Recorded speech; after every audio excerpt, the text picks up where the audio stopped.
Um bom dia para você que é de bom dia, boa noite para você que é da boa noite, boa tarde se você acabou de receber a notificação aí no YouTube e está vendo aqui mais um Bate-Papo Mayhem. E hoje a gente vai falar de martinismo e a gente vai falar de um nome que parece muito complicado, mas na verdade é fantástica a ideia por trás disso, que chama Teodiceia Psíquica. E aí eu convidei o autor para a gente explicar qual é a pegada disso daí. Então ele já veio aqui, então já tem uma outra entrevista com o Ivan. Então tá embaixo, na descrição do vídeo, você pode assistir a outra entrevista, que ele fala de ordens martinistas, da Rosa Cruzes, etc. Mas hoje a gente vai focar só nesse tema. Então seja bem-vindo, Ivan. Como é que você está, Manão? Tudo certo. Bom, boa noite para todos. Marcelo, muito obrigado pelo convite. É um prazer estar aqui de novo. E, novamente, muito ansioso, né, para saber até onde que vamos caminhar nesse bate-papo. Bom, da outra vez que eu te convidei, a gente ainda não tinha esse formato que a gente estava mais ou menos estabelecendo, né? Mas essa aqui já é entrevista 130. Então a gente já chegou mais num jeito que a galera gosta, né? E o que me pedem muito é para pedir para o convidado fazer uma apresentação de como é que foi a tua jornada, né? E a gente vê, eu li o teu livro, é sensacional, e você vê que ele é escrito com amor. Acho que essa é a palavra, é o gosto. E eu vejo quando a gente está conversando fora do ar, que seu olho brilha quando você fala do tema. Então é esse tipo de gente que eu gosto de convidar. E a gente perguntava, e que ficou faltando, de perguntar como é que é a tua jornada, né? Eu brinco e falo assim, que faz uma pessoa normal que está lá indo na igreja, rezando e tal. Aí depois de 20 anos o cara está no martinismo, nas ordens maçônicas, no Zeluquem, escrevendo o livro da Teodiceia Psíquica. Então, como é que isso aconteceu? Bom, vamos lá então. Dessa vez, talvez a ênfase, né, para explicar como que eu cheguei nesse tema, não seja exatamente a ênfase no meu caminho de estudo de religiões comparadas, né? Eu gosto muito, desde sempre, de estudar heresias, né? Eu acho que as heresias ocidentais trazem muito a respeito do funcionamento do homem ocidental. Mas dessa vez, para explicar um pouquinho como que eu cheguei nesse tema, que foi um percurso, eu diria que foi tenebroso, a palavra que me vem, que realmente eu cheguei no tema a partir de um encontro que para mim foi muito tenebroso. Cabe falar um pouquinho da minha paixão, né, do meu carinho, da minha admiração pela obra de uma pessoa chamada Carl Gustav Jung, né? Profissionalmente, eu sou psicólogo clínico junguiano e também instrutor de meditação. E o Jung, desde o comecinho, foi muito fundamental na minha trajetória. Por estar relacionado a movimentos que davam ênfase e que colocavam a alquimia e toda a literatura e toda a imagética alquímica em um lugar muito especial, antes mesmo de me graduar em psicologia, eu cheguei ao nome de Jung. Eu conheci o livro primeiro Estudos Alquímicos, depois eu fui parar na Anatomia da Psique, de Edgar, que é um outro livro fantástico. Então, pela alquimia, eu me aproximei da psicologia e me encantei com a psicologia. E esse encantamento me fez procurar, na época, eu me recordo, quais as graduações que levavam na sua grade horária Jung mais em conta. Então, eu escolhi a minha graduação muito por conta desse autor, que me marcou realmente de maneira muito forte. E, claro, né, o tema da psicologia da religião também, para mim, sempre foi muito marcante. Não só da psicologia da religião, mas da experiência religiosa. E não é exatamente um método de estudo, mas um campo da experiência humana. Então, quando a gente fala, eu gosto de pesquisar a psicologia da religião, isso quer dizer que, com o meu olhar, no meu caso, junguiano, isso me possibilita olhar para fenômenos da mística, da experiência religiosa, das experiências com instituições religiosas também, com um olhar que traz algum tipo de conhecimento que eu tenho como muito precioso, né? Então, quando eu estava já na graduação, pensando muito nesse recorte, que me agradava muito, eu encasquetei que eu queria entender um pouco qual que era a diferença da loucura, da psicose, da esquizofrenia, da experiência religiosa que a gente costuma chamar de misticismo ou da mística, né? Então, qual que era a diferença? Não encontrei isso no app Apple Music. A Siri está falando comigo.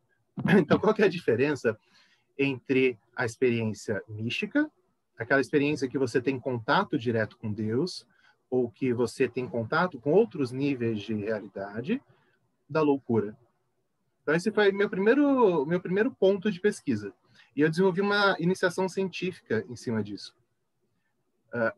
E ainda na graduação, em determinado momento, eu fui sendo levado para a mística judaica cristã, né?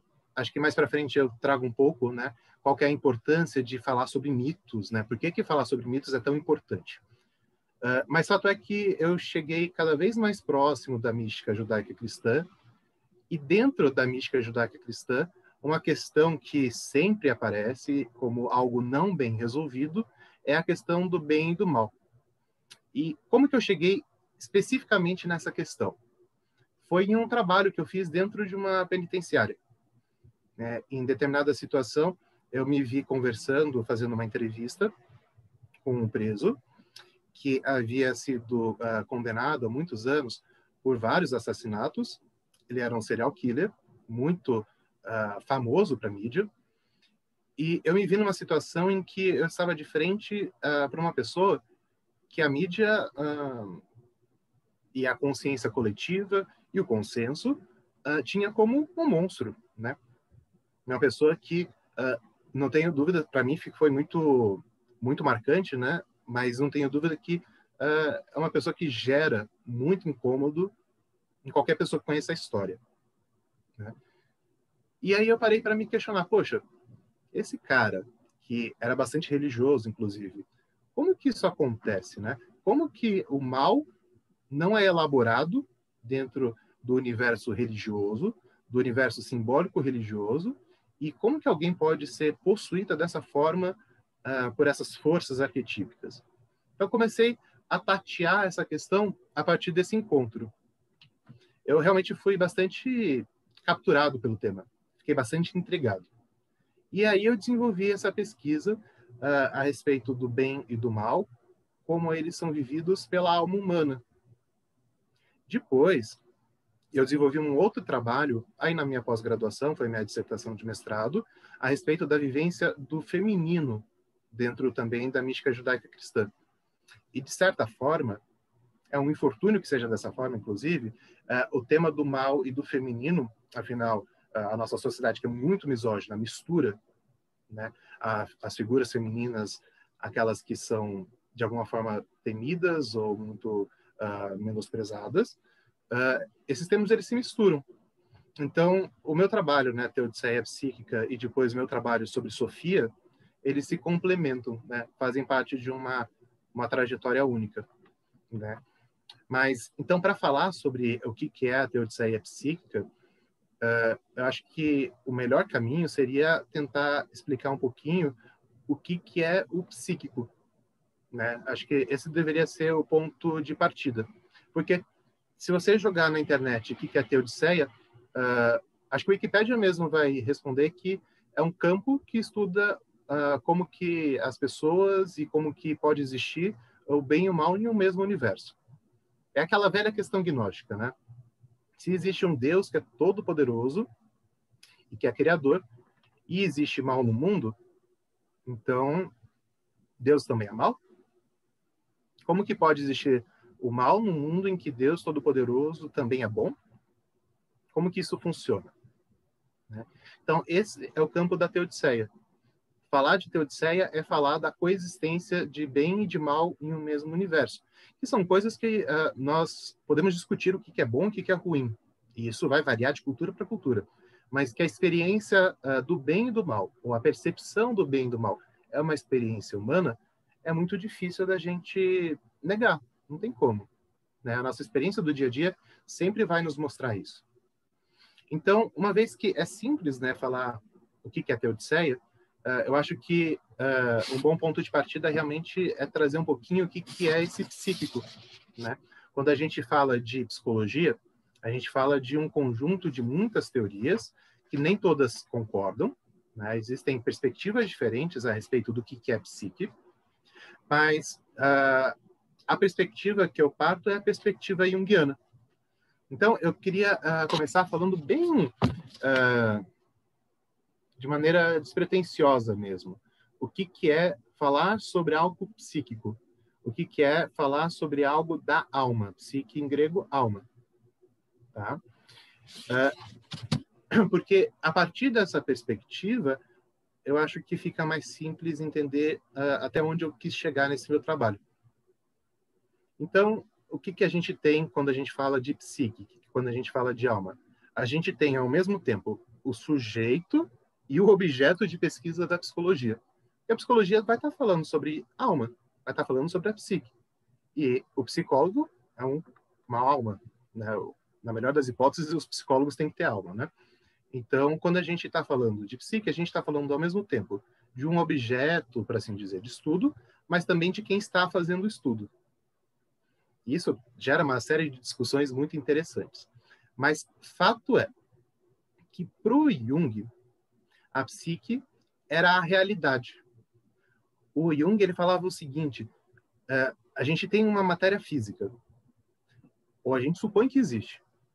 E a gente pode também falar sobre um espírito, mas fato é que é a psique, é a alma que percebe tanto o físico quanto o espírito ou o espiritual.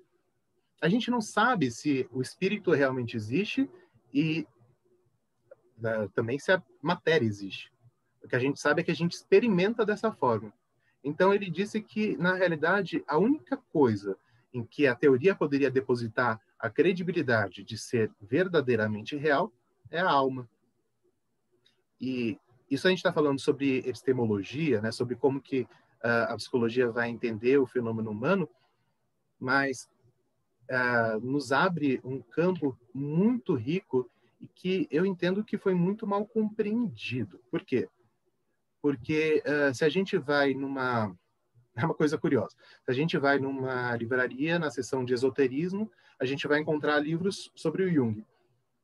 E por mais que o Jung tenha se interessado por questões esotéricas, o Jung, por exemplo, ele adorava gnosticismo, ele até ganhou um códex que ficou apelidado com o nome dele, o Códex Jung. Mas apesar disso, antes de qualquer coisa, ele era cientista. E tem uma confusão muito grande entre a perspectiva científica dele, porque o método e a compreensão, a cosmovisão dele não é bem compreendida. Então, por exemplo, se o Jung está falando a respeito de Deus, então, no livro ele fala assim, não, porque Deus aparece ou Deus fez isso, ele não está falando de Deus como algo metafísico, porque ele entende que isso não importa a psicologia, isso é um objeto de fé. Eu posso acreditar em Deus, você pode acreditar em Deus, mas fato é que na nossa alma, costumeiramente, existem imagens, existem coisas que a gente percebe, que a gente interpreta, que a gente entende, que a gente vivencia como sendo algo divino. Isso importa. Então, se ele está falando a respeito de uma pessoa que conversou com um anjo, pouco importa se o anjo é uma realidade numa realidade espiritual. O que importa é que naquela alma, um anjo de fato foi experimentado. E isso é muito rico, né? A gente pode falar que enquanto outros psicólogos, outros teóricos deram ênfase à experiência humana a partir da doença, tal pessoa é neurótica, tal pessoa é psicótica, tal pessoa é isso ou aquilo, o Jung ele partiu de uma outra percepção, que não é da doença, mas das imagens. Por isso que o Jung é famoso por falar sobre símbolos, né? E por isso que é muito rico nós conhecermos toda a teoria por detrás da formação dos símbolos sob essa ótica, quando a gente está em qualquer escola iniciática, por exemplo. É um boom que a gente pode fazer na nossa cabeça. Então, esse é um primeiro ponto que eu gosto de trazer, né? Que apesar de estar falando sobre temas religiosos, temas que aparecem nessa roupagem, Falar sobre isso não significa, dessa perspectiva, que essas coisas de fato existem para além da realidade da alma. Isso me dá a segurança de, como psicólogo, falar a respeito de experiências divinas, experiências espirituais, com quem quer que seja, né? Com quem quer que seja. Por esse ponto de vista, então, não importa se o anjo realmente desceu e comandou o cara para fazer, ou se era da cabeça dele, ou se era o enteógeno, porque o efeito prático final é o que importa. É a interação dessa alma com o que aconteceu, é isso? Essa pergunta até é bem interessante, né? Porque o método que surge da experimentação com a alma é o da imaginação ativa. E, poxa vida, qual que é a diferença entre uma jornada xamânica, por exemplo, uma jornada xamânica induzida por um ritmo como o do tambor, ou uma jornada dessas induzida por um tipo de respiração diferente? Qual que é a diferença disso para a imaginação ativa? A gente experimenta dessa mesma água. E que água é essa? É a psique. Eu gosto de falar em termos de alma. Falo assim, essa é a alma. É a alma do mundo, é a minha alma, departamentalizado, né? Na verdade, nós somos todos muito misturados. Mas a gente gosta de pensar que a nossa alma é só nossa. Mas é o termo junguiano bem popularizado do inconsciente coletivo, né? Isso a respeito das imagens é tão importante. Por exemplo, quando a gente fala sobre arquétipo, que é outro tema que ficou super popularizado. Quando a gente fala de arquétipo, é muito comum a gente falar que a gente teve uma experiência com um arquétipo. Isso, na verdade, é uma leitura da perspectiva junguiana equivocada, porque você não pode experimentar o arquétipo em si. Você experimenta uma imagem, você experimenta um símbolo, que é uma expressão daquilo que a gente imagina e chama como arquétipo. Mas o arquétipo em si, a gente nem sabe se existe. Mas a imagem arquetípica, sim. Porque essa a gente pode experimentar de maneira direta. Então, uma pessoa que está experimentando, sei lá, num rito Wicca, pega e invoca aquela imagem de Atena. Ou uma pessoa que numa missa gnóstica está trabalhando com a imagem de Sofia. Poxa, a gente pode associar as duas à imagem, ao arquétipo de uma mulher sábia. Então, o arquétipo da sábia são imagens, né? São maneiras como isso toca o nosso coração, né, a partir da vivência anímica. Faz parte disso que a gente chama de mitopoesia, a capacidade mitopoética da nossa alma, né? E isso é muito enriquecedor. E aí cabe pontuar uma coisa que também é muito, muito legal, porque vai mudando muito a nossa maneira de perceber todos esses temas, que é aquilo que a gente chama de que o inconsciente, que é a psique, ela é a priori. O que isso quer dizer? Que antes de mim mesmo, eu, Ivan, saber que eu sou o Ivan, a psique já existia. E que depois de eu morrer, a psique continua. Porque a alma, nesse termo amplo, o inconsciente coletivo, ele não depende de mim. Ele continua existindo independentemente de mim. Isso também já é uma mudança de paradigma muito grande, porque basicamente o que está sendo dito é que aquilo que se imaginava que era uma coisa que ficava dentro da gente, o meu inconsciente, na verdade é de uma humanidade inteira, né? Isso é muito, acho muito bonito. Então, quando a gente está falando dessa perspectiva junguiana, a gente está falando de uma cosmovisão. E classicamente, né, para se explicar um pouco como que o Jung entendeu que as pessoas, como as pessoas são, sempre, ou classicamente, se traz a imagem do mar, né? Essa associação do mar com o inconsciente é muito comum, né? A gente pode falar que tem o lugar raso, falando que é um inconsciente menos profundo, o mar profundo mesmo sendo aquela coisa mais inacessível, mas a grande sacada não é exatamente olhar para o mar, mas olhar para uma ilha. Essa ilha, né, seria o nosso ego, o meu eu, né? Nesse momento, eu, Ivan, estou falando. Essa é a minha ilha. Ao meu redor existe um mar gigantesco. E próximo da minha ilha existe um mar que eu consigo acessar com mais facilidade. Isso é aquilo que a gente chama de inconsciente pessoal, né? Aquela água que chega na praia, depois volta.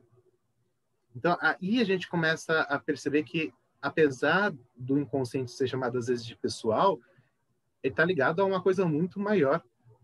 E que nesse mar existem outras ilhas. E talvez se eu sujar as águas a partir da minha ilha, essa sujeira chegue também na outra, né? Isso traz uma responsabilidade ética bem interessante de ser analisada também. Tá? Então, quando falando de ser humano, eu acho que é muito legal ter essa imagem. Estou falando de todo mundo como se cada um fosse uma ilha no mar. E aí cada uma afeta a outra, né? E nesse ponto de vista, pela essa perspectiva junguiana, o que é o bem e o que é o mal? É como se você é uma ilha, eu sou uma ilha, mas a gente está trocando água aqui. E tem várias pessoas em volta que estão escutando, que elas, de qualquer maneira, você está invadindo a mente delas com a tua palavra. E você pode, de repente, mudar um conceito, aí o cara vai terminar esse podcast, ele vai ter uma outra ideia que ele não tinha antes. E dentro dessa perspectiva, então, o que é o bem, o que é o mal? Como é que isso é trabalhado no Jung?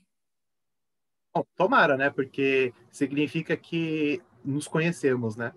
Porque se esse mar ele está entre todos nós, né? Conhecer esse mar significa autoconhecimento e aquele conhecimento mais genuíno, né? Aquilo que a gente pode falar que é a gnose, né? Mas o que é o bem e o que é o mal? A gente pode falar disso de diferentes perspectivas, né? E eu queria falar um pouquinho disso, né? No sentido de diferenciar bem mesmo. E uma delas, a gente pode falar que é da perspectiva da ilha. Poxa, tem coisas que para mim são ruins e tem coisas que para mim são boas. Simplesmente assim. Porque bem e mal, da perspectiva da ilha, da perspectiva do meu eu, é uma categoria de julgamento. A gente tem essa compreensão de que o julgamento é uma coisa que deve ser evitada, né? Nossa, nós não podemos julgar os outros. Mas sobre isso eu gosto de falar que, olhando até para o nosso corpo, é impossível que a gente não julgue. Porque se não tem esse julgamento de isso é bacana, isso é ruim, a gente nem pensa. Porque o nosso emocional ele é mais rápido do que o nosso racional. Questão de microsegundos, mas a gente sente primeiro e pensa depois. E a gente sabe, porque a gente sente, é irracional, se uma coisa é boa ou ruim. Então, em um primeiro momento, a gente pode falar que o bem e o mal são duas formas de classificar experiências a partir de uma percepção do nosso eu. Essa é uma maneira de se olhar. Mas é uma maneira muito generalista, é uma maneira que nos leva a vários tipos de relativismo. Então, para cada um é uma coisa diferente? Sim, para cada um é uma coisa diferente dessa perspectiva, mas que não traz todas as respostas. Então, o que o Jung fala? Que bem e mal são princípios psíquicos. E o que é um princípio? É uma coisa que está lá nesse mar que eu estou citando, nesse inconsciente, que já estava lá antes de mim, antes de eu existir, e que vai continuar lá depois que eu existir. Ou seja, muitas vezes as pessoas pensam assim, o mal nasce no coração do homem. O que o Jung está propondo nesse pensamento é, não, o mal e o bem já estavam lá antes e vão continuar depois. Seja lá o que sejam eles. Só que, qual que é a participação do homem aí? É que talvez no homem se possa criar uma solução, uma resolução para esse conflito que não é exatamente humano, é cósmico. Então, talvez no coração do homem, essa cisão de bem e mal possa encontrar uma nova perspectiva. Mas fato é que bem e mal, enquanto princípios psíquicos, estão lá antes e vão estar lá depois que a pessoa passar pela vida. E aí, quando a gente fala sobre um princípio psíquico, existe uma maneira de pensar isso que é muito interessante, que é olhar para essa questão como um princípio sendo um aspecto ou um nome de Deus. Opa, aí já começa a ficar complicado, e aí as pessoas já vão olhar, opa, olha o esoterismo entrando. Não, mas não. Veja só, existe uma instância da nossa psique que a gente chama de si mesmo, ou self. O self, ao mesmo tempo, é tudo e o centro. O self é aquilo que no processo da alquimia aparece simbolizado talvez como o elixir da vida, ou como uma pedra filosofal, ou como o próprio ouro. O self é, na verdade, o que eu sou, o que você é, porque é simplesmente o que nós somos. Só que o self é uma questão complicadíssima. E se tem uma verdade nesse mundo é que é muito difícil, no nosso dia a dia, a gente conseguir, de fato, ser o que a gente é. Porque a gente está atendendo um monte de demanda e, normalmente, lá pela metade da vida que a pessoa vai começar a se preocupar, opa, eu fiz tanta coisa, mas quem eu sou mesmo, né? O que eu preciso fazer com a minha vida nesse momento? Porque eu acho que eu não estou mais vivendo a minha vida, né? Então, o self é uma questão complicada, mas sendo esse tudo e também sendo esse centro, nossa, como ele aparece muito bem representado com temas relacionados ao divino. Então o self é como se fosse Deus em nós? Tá, pode ser. O self é aquilo que no hinduísmo vai ser chamado de Atman? Pode ser, né? Existem várias representações. O self como um arquétipo, eu não vou experimentar de maneira tão direta, mas essas imagens aparecem como representações do self. E da perspectiva junguiana, né, talvez alguns se interessem em saber, uma boa representação para o self é o anjo guardião. Olha que interessante. Né? Então, quando a gente está falando do self, a gente está falando de uma realidade que é experimentada muitas vezes como por meio de símbolos religiosos. Muitas vezes porque, em algumas vezes, aparecem de outras formas. Por exemplo, em representações gráficas, como labirintos, mandalas. Isso a gente também pode experimentar esse centro. Né? Então, existem outras formas. Mas, corriqueiramente, a gente experimenta o self por meio dessas imagens religiosas. Então, quando eu falo que se a gente olha o bem e o mal como princípios, e que princípios são nomes de Deus, então eu estou falando que são nomes ou aspectos do meu self. Ou seja, isso quer dizer que sei lá o que é bem e mal, mas eu sou tanto bom quanto ruim. Porque tanto o bem quanto o mal são aspectos desse meu eu completo. E aí dá uma confusão danada, porque cada vez mais a gente vai se implicando num dilema que muitas vezes é muito doloroso de fato ser solucionado, se de fato é possível, né, que esse drama seja solucionado em nós. Porque se a gente olha, então, para o si mesmo, para o self, para isso que o Jung falou, que é a imago Dei, a imagem de Deus que mora dentro de nós, a gente rapidamente vai perceber que a imago Dei ocidental é uma imago Dei ferida. Porque a gente pode olhar, por exemplo, lá no Antigo Testamento, né? Tem Deus, mas tem lá o diabo fazendo o que ele quiser. Né? Tem uma parte assim da potência que não está exatamente na divindade. Ou Deus aparece como uma figura extremamente masculina, e cadê a parte feminina de Deus? Também está cindida. Onde foi parar? Então, quando a gente fala da imagem de Deus no Ocidente, a gente fala de uma imagem que é ferida. E a grande dificuldade, né, é que, poxa, se a gente está falando de uma imagem de Deus ferida, como que nós, pequeninos como somos, vamos conseguir colar isso dentro da gente? Né? Então, esse é o grande processo da individuação, né? De você chegar a ser cada vez mais aquilo que você é. Porque no si mesmo, todas essas antinomias, todos esses opostos, eles estão integrados numa realidade una. Tá? Eu gosto de falar que o self, que o si mesmo, é como se fosse uma semente. Isso é uma coisa interessante, né? Porque eu sempre falo assim, ó, se eu plantar um pé de jaca, eu não posso esperar colher maçã.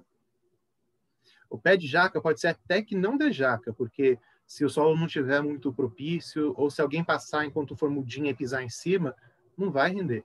O pé pode, a depender do sol, nascer um pouco mais para a direita ou mais para a esquerda, mas o pé de jaca é pé de jaca. Então, o que eu sou é o que eu sou. Eu posso ficar mais inclinado para um lado, mais para o outro, mas ainda assim o que eu sou, o meu self, é meu self. Né? Acho que essa é uma boa metáfora também para a gente não achar que tudo está pronto e vai se realizar facilmente, né? A gente tem que batalhar também para conseguir nossos nutrientes. O self para a gente seria o que a gente chama de verdadeira vontade, ou seria o self efetivamente manifestado, né? Então a gente teria aí como uma sementinha que nós temos esse potencial para chegar nesses nomes de Deus. E aí vai ter 1 milhão de problemas no meio do caminho, né? Onde você cresceu, se você tem dinheiro, se você não tem, seu sexo, a cor de pele, tá? E tudo isso vai afetar, mas no final você vai estar carregando essa sementinha, né? Desenvolveu ou não. Bom, Marcelo, eu não tinha pensado nesses termos, mas eu acho que faz todo sentido. O Jung fala que quando o self se manifesta, existe uma coisa chamada Vox Dei, a voz de Deus. É como se eu escutasse uma coisa que é muito forte, chega de maneira estrondosa. Eu acho que isso realmente se parece muito com o que se conceitua como a verdadeira vontade. Não as micro-vontades. Eu tô falando porque eu já li o teu livro, né? Não é que é um spoiler, porque não é um romance. Então, como é um livro de técnico, né? De ensinamento, eu acho que não tem spoiler. Mas quando eu fui lendo, eu fui ficando assim, abismado, porque pra gente, dentro da Cabala, a gente tem aquele conceito, são 72 anjos, 72 demônios. Os judeus até numeram esses nomes de Deus.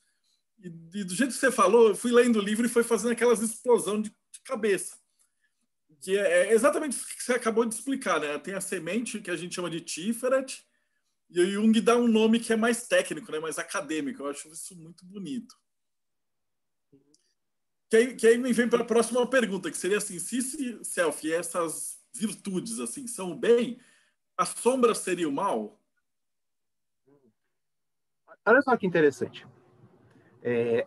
A sombra, ela é uma coisa que está dentro de nós, ou a gente pode até falar que é um adjetivo para coisas que a gente pode experimentar da nossa alma, que não dá para ser discutida sem se falar da persona. A ideia é a seguinte: na minha vida, eu precisei aprender um monte de coisa. Eu precisei aprender coisas que me deixaram aceitável para viver em sociedade. Eu não vou... se Luizinho me deu um chute na canela quando eu estava no prezinho, talvez, se eu bati no Luizinho, alguém falou, poxa, Ivan, não pode revidar. Então, eu fui aprendendo o que era aceitável e o que não era aceitável. Se eu estou aqui falando, por exemplo, a respeito desse livro, eu estou falando hoje muito mais da perspectiva de um psicólogo do que da perspectiva de alguém que caminha um caminho iniciático, que foi o que eu fiz no outro vídeo, na outra entrevista. Porque existem papéis sociais, existem situações que nos convocam a ser de maneira X ou maneira Y. E é legal que a gente saiba integrar muito bem isso.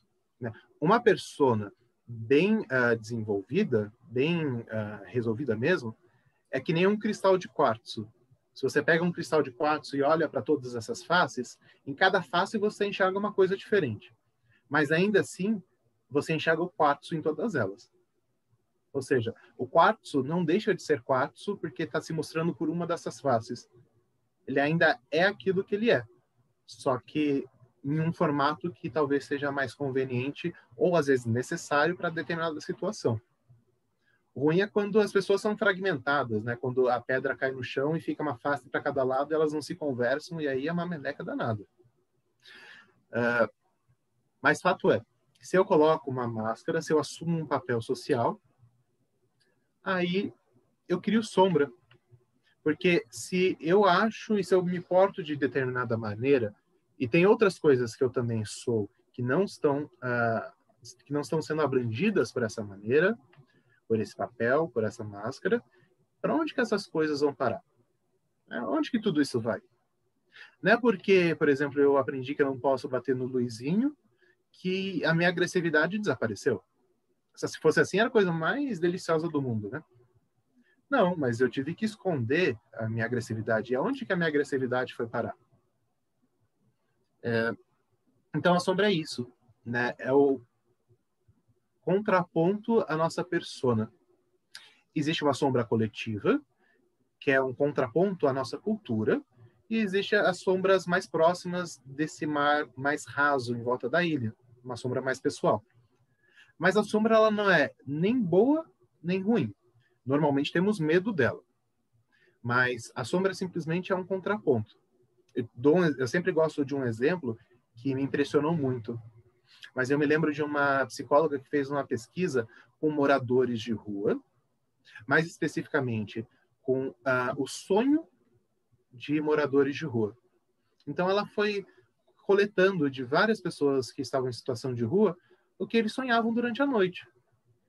E ela percebeu que quando a sombra aparecia nos sonhos, ela costumava aparecer como um príncipe encantado, como aquelas coisas que nós mais idealizamos. Ou seja, o que muitas vezes para a gente, o morador de rua, está na nossa sombra, né? Para o morador de rua, é aquilo que a gente mais idealiza que está na sombra dele, muitas vezes. Eu não estou generalizando, porque cada situação é uma situação, mas o fato é que isso chama atenção, né? Então, nem sempre é tão óbvio assim, nem sempre o que está na nossa sombra é feio. Isso não é verdade, mas normalmente nos gera temor. E se a gente abraça a sombra, se a gente aprende a acolher essa sombra, normalmente a gente descobre que na nossa sombra existe muita, mas muita energia. Aquela energia mais da vida. No universo religioso, a gente podia falar assim, sabe aquela energia de um Exu? Nossa, não seria uma delícia se todo santo dia nós tivéssemos aquela energia do Exu à nossa disposição? Esse é, digamos assim, a recompensa de você enfrentar a sua sombra de frente e trazê-la para próxima de si. É ter acesso novamente a uma energia que é muito importante para o nosso caminho. E para falar de sombra, eu gosto muito de um exemplo, né, de uma imagem, que é a imagem do Papai Noel. Se a gente pensar assim, falar assim, ó, vamos parar um segundo e todo mundo traz uma imagem do Papai Noel que tem.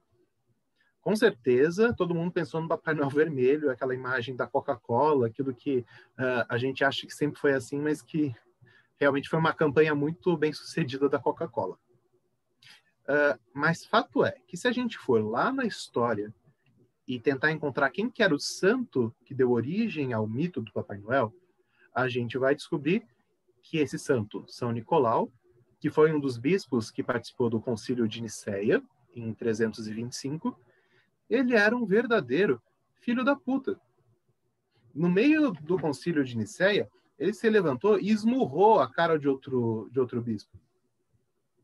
Ele era extremamente agressivo, não queria escutar ninguém. A gente olha, poxa, esse cara, passando por toda a história, se torna um bom velhinho. O que aconteceu? Né? Eu acho que esse é um bom exemplo, a gente nunca mais esquece, porque o grande segredo é a sacola do Papai Noel, aquela sacola que você pode enfiar tudo. E é isso que a gente aprende a fazer.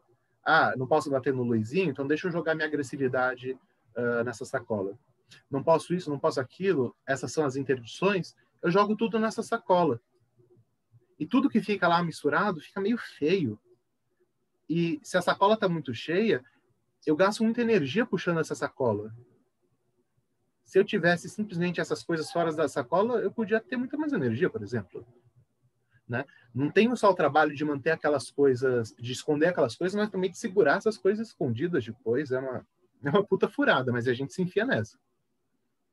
Então, essa sacola do Papai Noel, que a gente pode também falar que é a bolsa do Gato Félix, é a nossa sombra. Tudo que a gente não gosta ou fala que não é bacana, a gente joga lá. E uma hora a gente tem que abrir e ver o que está dentro dessa sacola. Acho que é uma boa metáfora, né? O jeito de abrir é a consciência. Você estava falando da consciência moral. Eu sempre, quando falo do saco, tem uma frase, se eu não me engano, é do Al Pacino, naquele filme com o Keanu Reeves, que ele é o diabo. E aí ele fala assim que a consciência é que nem um saco de tijolos, ele só é pesado se você ficar arrastando. E aí ele tenta convencer o cara a ignorar e largar o saco. Então, alguma coisa nesse sentido? Poxa, essa é uma boa. Eu gosto de pensar no seguinte sentido, que como a sombra é uma parte da alma, se eu lanço luz da consciência na sombra, isso se torna um tipo de conhecimento que é vivencial, né? Não é aquele conhecimento intelectual, mas aquele conhecimento que eu realmente experimentei e consegui integrar. Então, é autoconhecimento, e esse autoconhecimento faz com que a consciência ela se expanda. Porque no fundo, tudo isso, todos esses jogos são para que a nossa consciência se desenvolva. É isso que está em jogo. E aí tem uma outra consciência, né, que, pegando a sua pergunta, que é a consciência moral. Seria muito legal se a gente confiasse na nossa consciência moral. Mas a gente não confia. Normalmente a gente não confia. Normalmente a consciência moral aparece cindida como um anjinho e um diabinho que fica nos tentando. Ó, faz isso, não faz aquilo, isso é certo, isso é errado. Mas a consciência moral ela poderia aparecer de maneira mais unificada se a gente tivesse, de fato, esse eixo bem estruturado, como aquilo que eu falei que é a Vox Dei, ou que você citou, a verdadeira vontade. Perfeito. Se eu realmente conhecesse essa minha verdadeira vontade, se eu realmente conseguisse escutar essa Vox Dei, esse diabinho e esse anjinho não existiriam. Porque eu facilmente integraria, olharia aqui, me vem a imagem do Baphomet na cabeça, tanto bestial quanto angelical. Porque tanto um quanto o outro são nomes de Deus, são imagens ou são aspectos desse meu si mesmo.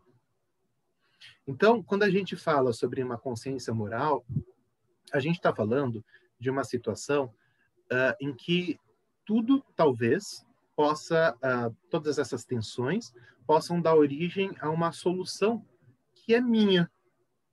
Então, a gente pode pensar assim, fulano me sacaneou. E eu tenho que lidar com esse fulano que me sacaneou assim, legal.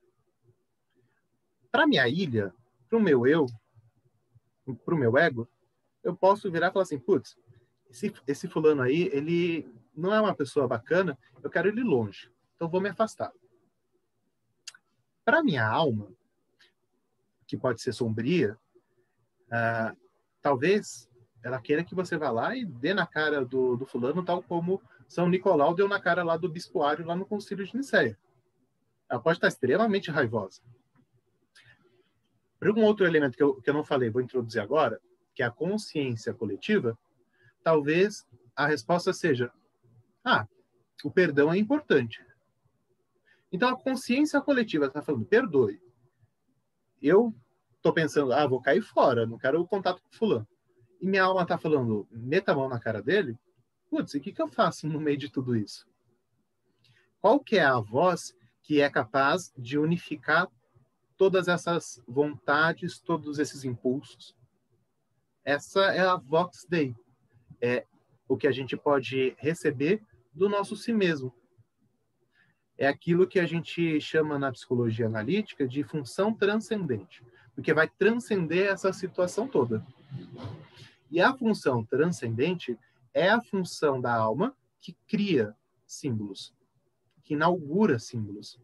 Porque o símbolo, nessa situação, vai trazer elementos da minha consciência, da minha ilha, elementos da alma sombria, da alma do mundo, também da cultura coletiva, o que o Freud chamou de superego.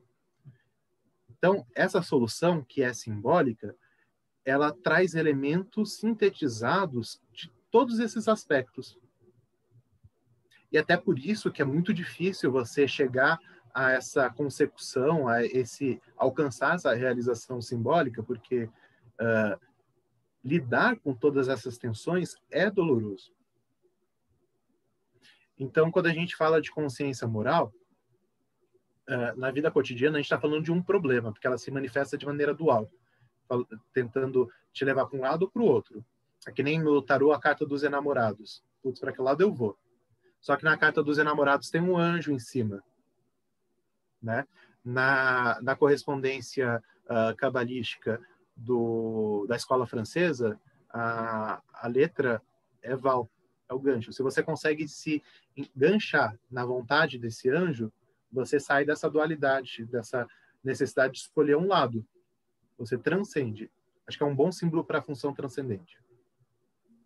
Então, a consciência moral, ela se manifesta como um problema, como uma tensão, mas se a gente consegue amadurecer isso tudo na nossa vida, pela nossa vivência, ela deixa de ser um problema e passa a ser uma solução. Dolorosa, mas ainda assim uma solução. E aí, qual seria o sentido psicológico de tudo isso daí?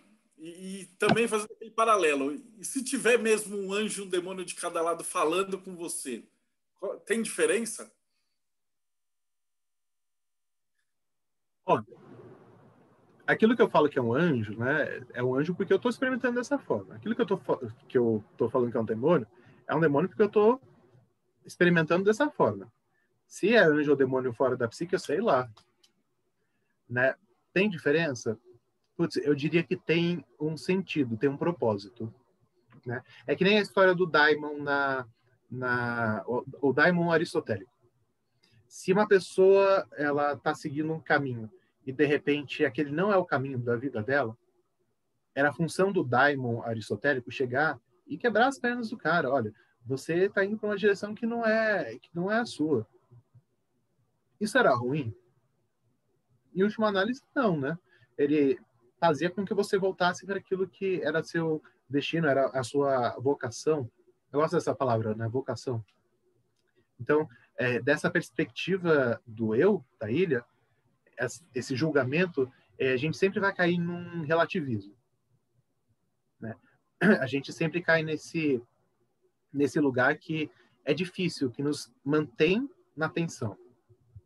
E o ideal seria, de alguma forma, a gente conseguir ter um contato com o que transcende. Tá? Bom, e qual que é o sentido psicológico disso tudo? Fazer a consciência crescer. O desenvolvimento da consciência é o grande sentido disso. Se a gente olha, por exemplo, no mito judaico-cristão, e é legal falar que quando eu estou falando de mito, eu estou falando de algo que é muito parecido com um sonho. Né? Só que é coletivo. É um sonho que não é privado, é um sonho que está sendo compartilhado. Então, se eu interpreto um sonho que eu tive, porque eu sei que aquilo está me mostrando alguma coisa da minha vida nesse momento, se a gente olha para um mito, a gente pode realmente olhar de uma forma a procurar compreender, naquele momento histórico, naquele momento cultural, algo da vida das pessoas. Né? O mito traz um reflexo do que está acontecendo com a população. Então, se a gente olha para o mito judaico-cristão, que é o mito que fundamenta toda a nossa subjetividade ocidental, a gente tem a ideia da queda. A queda, no primeiro momento, a saída de Adão e Eva do paraíso, a gente pode, talvez, aproximar da ideia de que a gente se afastou daquilo que era instintivo. Né? Antes era muito fácil. Se tinha um leão na minha frente, ou eu lutava com ele ou eu fugia. Eu era programado para fazer dessa maneira. Mas com conhecimento do bem e do mal, com esse desenvolvimento da cultura, passa-se, na verdade, a não ser tão simples assim. Eu, com a queda, deixo de me apoiar nas respostas da natureza e passo a me apoiar nas respostas da cultura. E aí, o que é trazido na ideia do desenvolvimento psicológico, na ideia da individuação, e é a grande proposta do Jung, é que a gente peque de novo. Dessa vez, não contra a natureza, mas contra a cultura. Em que sentido? No sentido da gente aprender a ser fiel àquilo que eu estou chamando de self, a essa realidade mais interior, independentemente do que está sendo culturalmente colocado. Não é que eu vou ser um cara egoísta, menosprezando tudo que está do lado de fora. Não, mas é que eu vou compreender que dentro de mim isso também faz parte, mas que tem muito mais que eu posso acessar, né? Então, com isso a gente vai se aproximando de como que essas questões aparecem no mito judaico-cristão. Na verdade, essa era a próxima pergunta. Como é que isso ia aparecer dentro da parte simbólica? Ou como é que a pessoa pode identificar isso no Antigo Testamento, por exemplo, ou no Novo Testamento? Tem uma ideia que é muito legal, que a primeira vez que eu escutei, eu meio que coloquei em xeque. Mas as minhas pesquisas, eu fui reencontrando isso em tantos lugares que eu passei a concordar. Mas é a ideia de que a totalidade, ela é quaternária. O que isso quer dizer? Que o número 4, ele sintetiza bem uma ideia de algo completo. Pô, mas aí Deus é uma trindade, né, no mito judaico-cristão, então Deus é incompleto? É.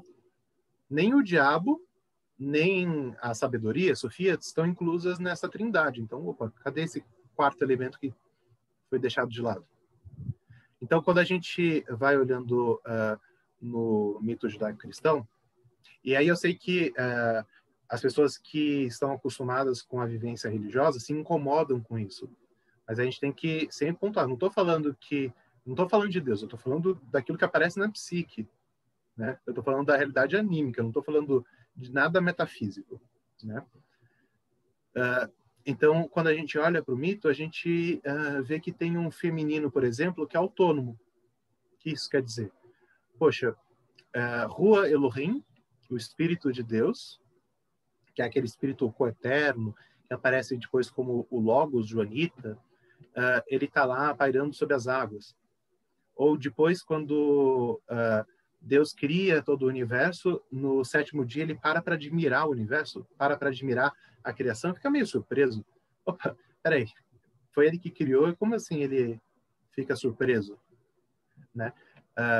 Uma possível interpretação disso, que é o entendimento do Jung, é que é como se uma parte inconsciente de Deus, uma parte feminina, tivesse de fato criado. Isso é muito parecido, parece muito mais claramente no mito gnóstico de Sofia. Né? De Sofia que vem a matéria de onde o universo é formado nos mitos gnósticos. Porque esse lado, como eu disse, né, feminino e esse lado malévolo, diabólico, eles não estão integrados na imagem divina.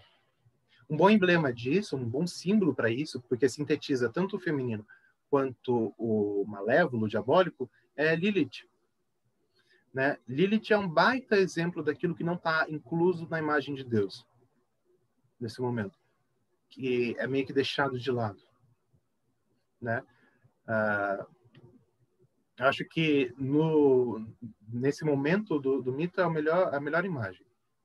Mas, fato é, em determinado momento, o homem, aí representado por Jó, percebe que, poxa, Deus é ao mesmo tempo bom e mal.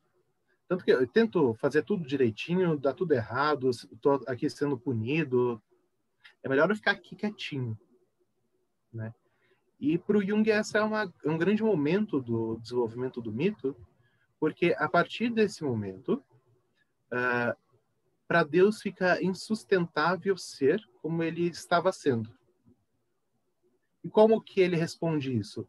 Ele responde isso nascendo entre os homens como um ser extremamente amoroso. Então, a gente está falando do nascimento de Jesus. do Cristo, a ideia é muito interessante. O Jung fala assim, quem conhece Deus, age sobre ele.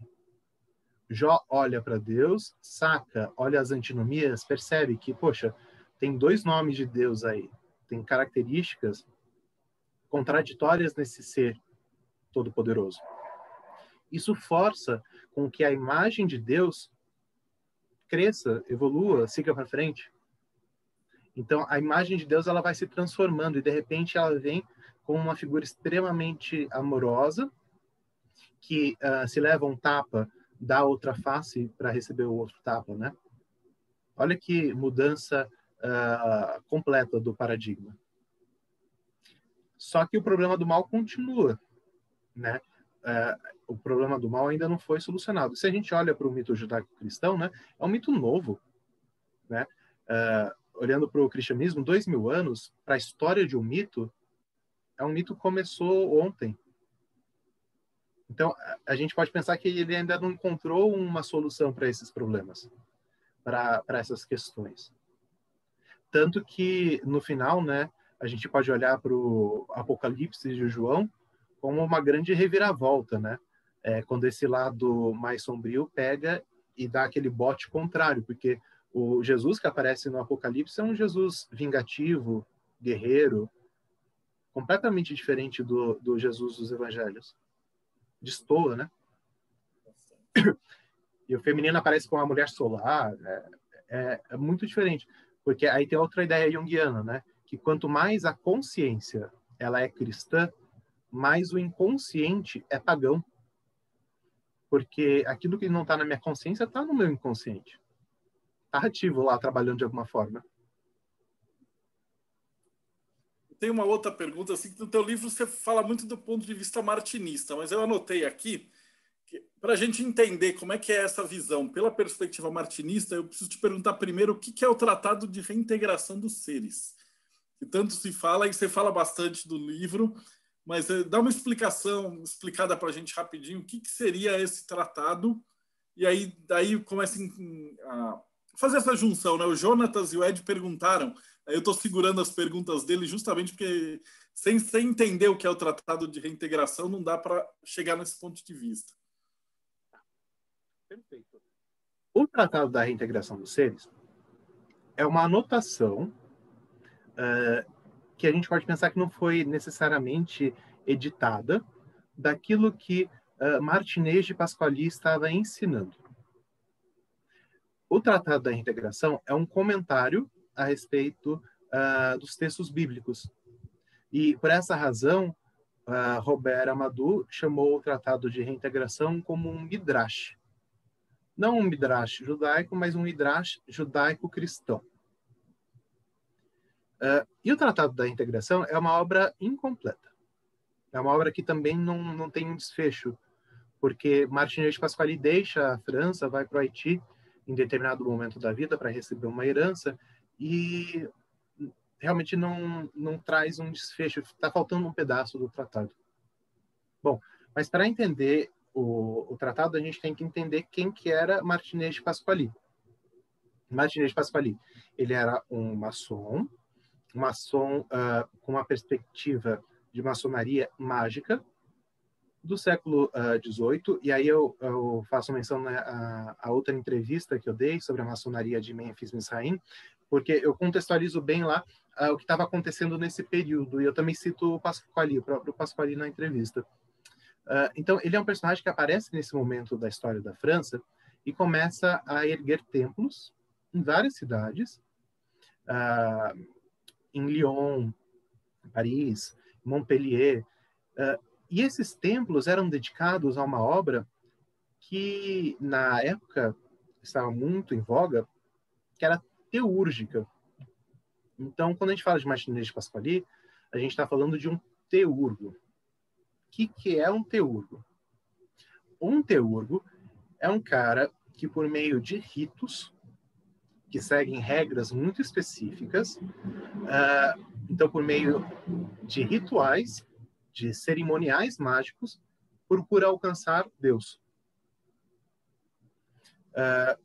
Então, quando a gente olha para a obra dele, por mais que a gente foque na parte teórica, doutrinária, a gente está falando de uma pessoa que tinha um fim prático.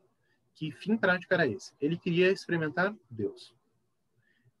Então, a partir disso, a gente pode começar a falar do Tratado da Reintegração e entender, né, o porquê que o Tratado da Reintegração traz novas luzes a respeito dessa questão do bem e do mal na mística judaica cristã. Né? Tem mais alguma coisa sobre isso? Essa é a pergunta dele, porque ele pergunta como é que você encaixa isso dentro do martinismo?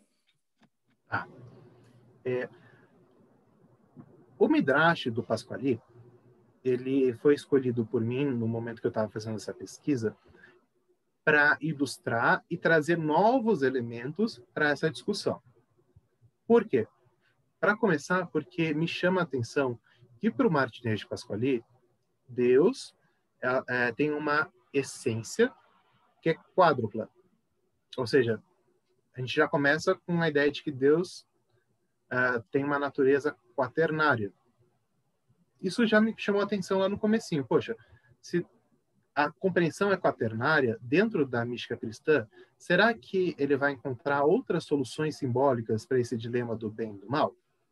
Foi essa a pergunta que eu me fiz naquele momento. Mas tem mais. No mito da reintegração dos seres, Pasquali traz uma história um pouco diferente da história bíblica. São detalhes que vão trazendo um sentido diferente para todo o mito. Então, por exemplo, para o Pasquali, no começo de tudo, Deus, que tinha uma essência quaternária, emanou de si mesmo seres. Seres divididos em 4 classes de seres distintas. Pode falar, são anjos? Ele não usa o termo anjo no tratado, mas são. E para o Pasquali, esses primeiros seres, ou uma parcela desses primeiros seres, e é interessante a gente olhar, esses seres eles coincidem com essa base quaternária do princípio divino. Então, uma parcela desses primeiros seres, ele usa o termo prevaricar. Então, uma parcela desses seres prevaricou. O que isso significa? Significa que uma parcela desses seres se afastou da vontade divina e caíram. A gente está falando da queda dos anjos, né, do nascimento dos demônios. Então, a história já começa com a cisão entre bem e mal. Isso é muito claro desde o começo. E mais do que isso, o que Deus faz, então, nesse momento? Ele cria o homem. Ele chama de menor quaternário. Ele cria o homem. Com qual motivo? Ele cria o homem, logo em seguida de ter criado o universo material, para ser o cara que vai ficar ali no centro de tudo, velando para que esses espíritos decaídos fiquem presos no reino material. Ou seja, para o Martinez de Pasquali, a Terra ela é criada para ser como um presídio. E o homem é um carcereiro. E é interessantíssima essa ideia. Principalmente porque o homem, nessa posição de carcereiro, olhava lá para o divino, olhava para os demônios, né? Olhava para essa cisão. E aí, de repente, opa, tem uma coisa estranha aí, né? Deus era quaternário, uma parte de Deus está presa aqui no mundo, eu tenho que manter essa parte presa. Aí os demônios se aproximam dele, começam a tentá-lo. E, de repente, por conta da tentação dessa parte, né, a gente pode pensar que, pelo fato do homem estar no centro, olhando tanto para o bem quanto para o mal, né, a ideia da árvore, do conhecimento do bem e do mal, o homem cai. O homem cai porque ele tenta criar da mesma forma que Deus criou. E ele cria, o Martinez de Pasquali chama de uva, é a Eva. E ao criar Eva, ele acaba ele mesmo se aprisionando no reino material. Ou seja, tivemos primeiro uma essência quaternária que emana seres. Esses seres, ou parcela desses seres, se tornam malévolos, porque se afastam de Deus, e o homem é criado para manter a cisão de Deus com esses seres malévolos, para deixar esses seres aprisionados. E, de repente, o homem se torna tal como esses seres aprisionados e também se aprisiona nessa mesma realidade material. Poxa, então a gente está falando de um drama que começa já com a cisão do bem e do mal, que coloca o homem num lugar de ter que lidar com esse problema do bem e do mal, e que depois vai colocar o homem se lascando em diversas situações, né? Então, o drama da Teodiceia é o drama central, na minha opinião, do Tratado da Reintegração dos Seres, né? Então, por isso que o Tratado da Reintegração dos Seres traz uma contribuição muito grande para essa discussão, né? Pegando o livro Teodiceia, por exemplo, no final dele, eu deixo aqui um quadro, que é o quadro de modelos. O que é esse quadro? Aqui fala, por exemplo, que Adão perfaz o modelo do Criador e o modelo do primeiro profeta, enquanto que Caim é o modelo dos espíritos prevaricadores, assim como o modelo da sedução, e Abel é o modelo daquele que virá, o modelo da graça divina. O que isso quer dizer? Quer dizer que o Pasquali, de alguma forma, enxergou que existiam coisas que eram recorrentes, que personagens do mito judaico-cristão estavam repetindo temas. É muito parecido com a ideia do Jung das imagens arquetípicas. A gente pode falar assim, tem um arquétipo do Criador. Abel é uma manifestação desse arquétipo, é uma imagem desse arquétipo. Pasquali chamava de modelo, não de imagem. Chamava de modelo, não de símbolo. Mas existe uma correlação que pode ser traçada aí. Então, ainda que dentro de um contexto que trazia uma rigidez ortodoxa, o Pasquali ele tinha uma cosmovisão, uma maneira de pensar todos esses temas que não era a maneira comum.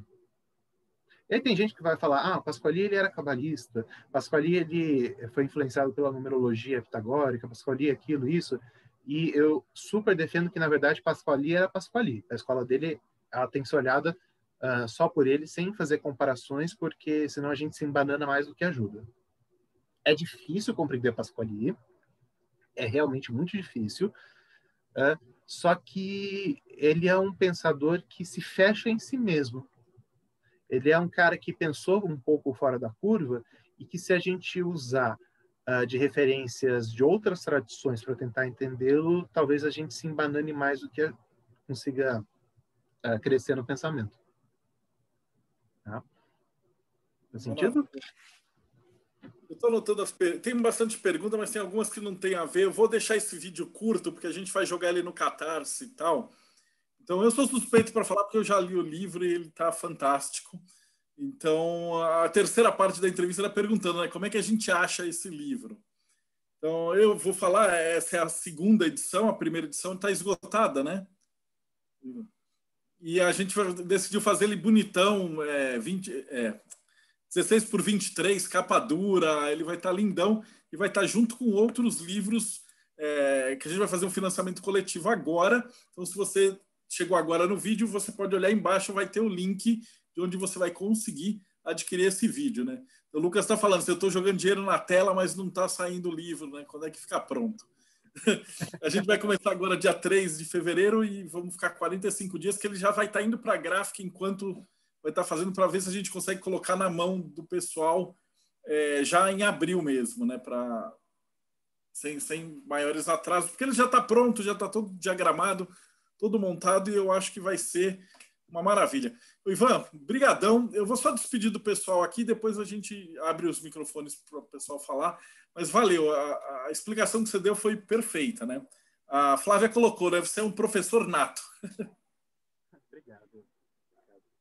Agradeço muito pela oportunidade, Marcelo.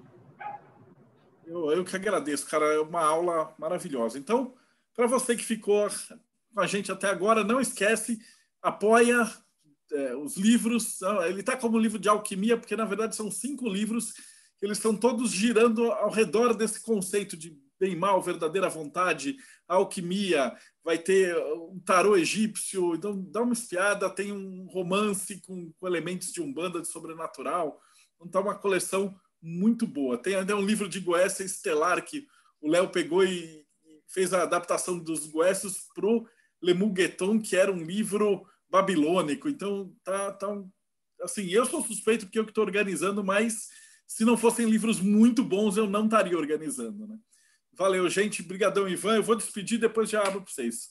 E vocês que acompanharam a gente até agora, muito agradecido. Então não esquece, dá like, comenta, segue o canal e a gente se vê aí no próximo Bate-Papo Mayhem.